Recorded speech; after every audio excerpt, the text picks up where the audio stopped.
Plano karon sa barangay Aguada ning Dakbayan nga ablihan ang mga Spanish Road sa maong barangay.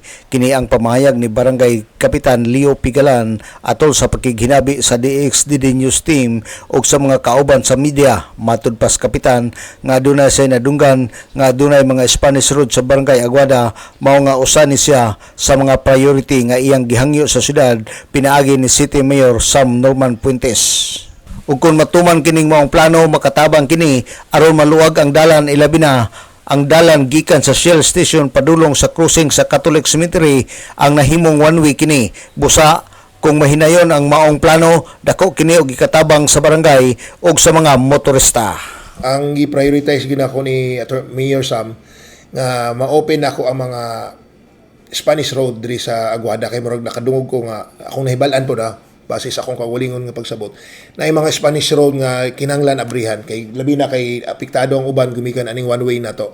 So sa Spanish Road makatabang na siya nga likay gamay ang uban diri sa tong sentrong bahin sa Aguada. Ang lugar ng Spanish Road Sa akong pagkahibalo murag naa diri dapit sa Barangay Hall duha.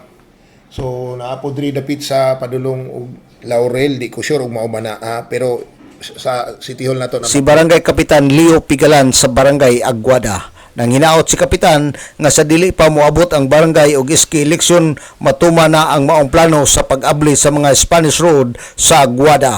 Alang sa DXDD Radio Kampana ang radyo sa simbahan. Double 45 Dudong Bargamento muduyog sa ika-75 nga jubileo sa simbahan sa Archdiocese sa Osamis, Danag, sa Dakbayan.